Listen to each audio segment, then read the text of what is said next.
Bonjour Ophélie Ratzimbazafi. Bonjour Bruno. Ophélie, je te remercie de t'être rendue disponible. Je souhaitais avoir ton œil, ton expertise en psychologie. Tu es psychologue clinicienne, dirigeante de l'espace Kéros. Bon, on voit à peu près tout ce que c'est qu'un ou une psychologue. Par contre, qu'est-ce que c'est que l'espace Kéros en quelques mots? L'espace Kéros à Limoges, donc rue Théodore Bach, c'est un cabinet en santé mentale, physique et relationnelle. C'est un cabinet qui actuellement réunit une équipe de 24 professionnels pour la santé et le bien-être des particuliers et de la ressource humaine en entreprise. Donc on intervient aussi à l'extérieur du cabinet auprès des dirigeants et des salariés sur la qualité de vie au travail, oui. Et c'est d'actualité, toute la prévention et la prise en charge des troubles psychosociaux. Alors justement, aujourd'hui, on est dans une situation quasi inédite, particulière. Quelles sont les étapes psychologiques par lesquelles on passe? La nature, quelle est la nature des contacts, toi, que tu peux avoir avec les gens pendant cette période de confinement? Ok. Quasi inédite, oui, c'est vrai. Je rebondis sur ce que tu viens de dire. Quasi inédite pour notre génération, en fait, parce que finalement, et encore, il y a eu le SRAS, en 2003. On a vécu déjà des événements qui ont la même typologie au niveau impact psychologique, que ce soit au niveau individuel et sociétal. Vas-y, pardon. Ok, non, ça marche. C'est bien, tu es demandé. Ouais. Et comme moi, je pense particulièrement pour faire un parallèle au niveau psychologique au 11 novembre.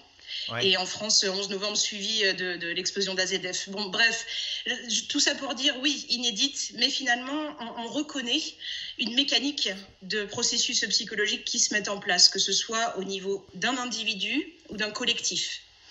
Et franchement, merci Bruno de poser la question pour apporter un éclairage psy, parce que le fait de donner des informations et le fait de savoir déjà comment ça fonctionne au niveau psychologique, c'est déjà un premier point, un premier repère pour que chaque individu prévienne l'installation d'un état post-traumatique. Ok, ça informer, c'est donner des repères pour que chacun puisse comprendre et repérer en lui-même ce qui se passe et ainsi un peu normaliser ce qu'il se passe.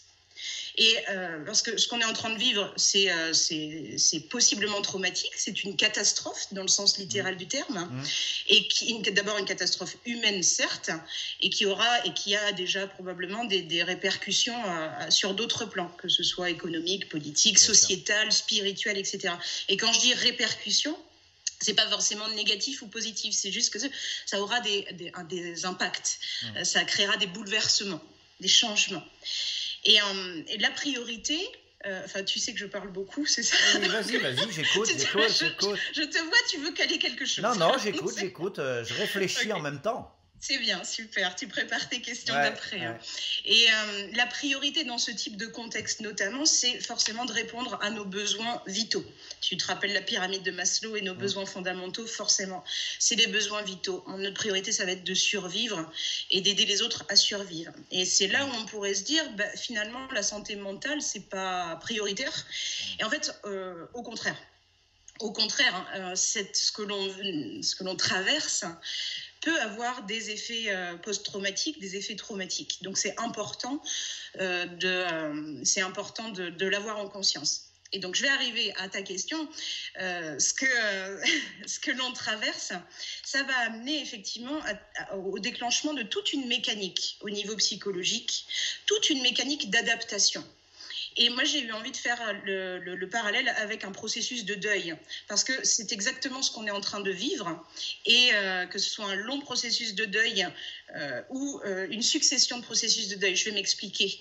Parce qu'après la phase de choc, tu te repères un peu sur les étapes du deuil, mais après la phase de choc où on nous a annoncé des informations, eh ben, on peut facilement repérer la phase de déni et on peut parfois même retomber dans une phase de déni ou de dénégation où c'était peut-être d'ailleurs une phase dans laquelle on était, je parle des individus en France, par exemple. On y était peut-être depuis quelques mois et où on se croyait protégé par ce qui se passait, où on se pense tout puissant, où on continue notre train de vie comme si de rien n'était, mais tout en ayant connaissance.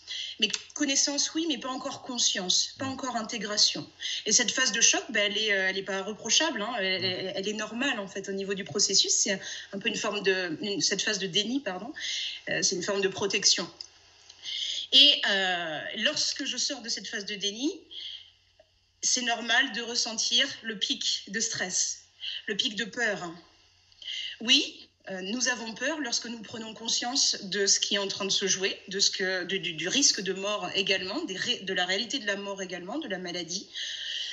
Et c'est que ce soit agréable ou pas agréable, hein, peu importe, mais c'est une étape importante pour qu'on élabore ce qui est en train de se passer, pour qu'on revienne à l'équilibre. Parce que le stress, c'est une réaction adaptative. C'est quelque chose de sain. C'est des signaux en fait que notre organisme, que notre cerveau va nous envoyer pour nous dire ok, il y a une situation dangereuse, mets-toi en mode alerte et adaptation. Ce qui est néfaste pour l'organisme, c'est que l'étape de stress dure et à une intensité forte.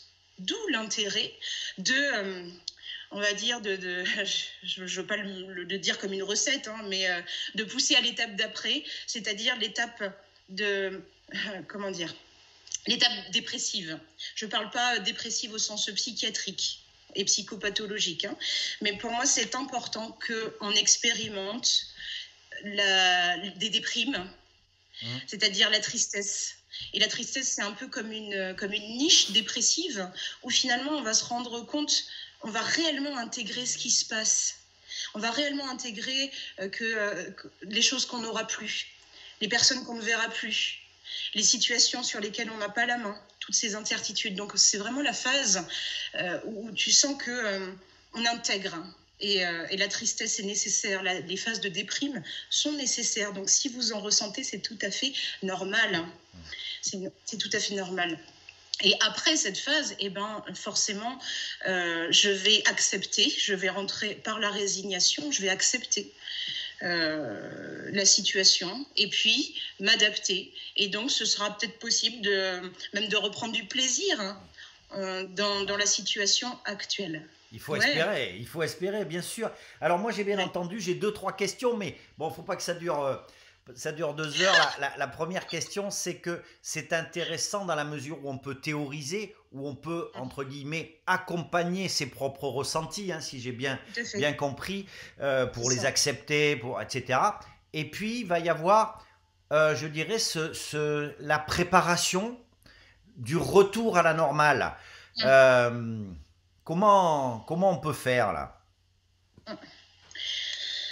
Comment on peut faire? Tu veux une recette? Non, c'est pour ça que j'ai bien dit comment on peut. Hein, encore une fois, pour moi, c'est une question intéressante et essentielle.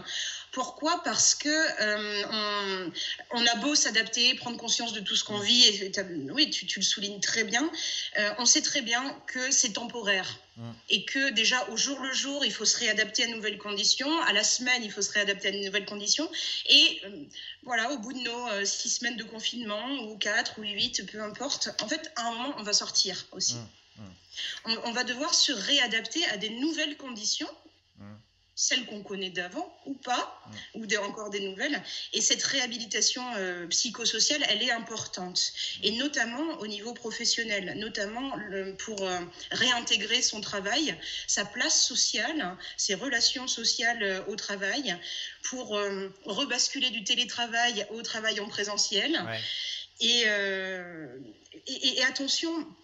Enfin, si je puis, je ne sais pas quelle était ta question d'après, mais c'est attention de ne pas repartir à 300 à l'heure même si j'entends qu'il y a une réalité économique et que c'est nécessaire. Beaucoup d'entreprises sont à l'arrêt ou en suspens ou en chômage partiel. Et il y a une réalité économique, il va falloir travailler, il va falloir s'en sortir économiquement. Mais attention à ne pas nous pousser l'être humain dans ses limites physiques, mentales aussi. Alors moi, il y a une question que je me suis posée très rapidement, puisque je suis resté en contact avec les gens, et en observant, on est bien d'accord, hein, c'est la psychologie à dessous, mais j'ai eu la sensation que pour la première fois de ma vie, j'avais le sentiment qu'il y avait la majorité des gens qui avaient pris conscience, et c'est ça qui les perturbait, que finalement, ils n'avaient aucune certitude quant au lendemain. Et donc, par élimination, on se rend compte quand même que ça, c'est nécessaire, même si ce sont des fausses certitudes, mais c'est nécessaire de ne pas se poser de questions quant au lendemain, parce qu'au moins, on sait qu'on sera vivant, on sait qu'on reverra nos enfants, on sait qu'on ira au travail. Et finalement, des choses tout à fait normales, d'un seul coup, deviennent complètement floues et complètement hypothétiques. Est-ce que je me trompe ? Moi, je te rejoins dans l'observation et dans la confirmation, si je reviens toujours aux besoins fondamentaux qui sont nécessaires à l'équilibre d'un individu et d'un système d'individus, c'est le besoin de sécurité. Et besoin de sécurité, ça veut dire besoin d'avoir une maîtrise et une prévision sur les repères de demain.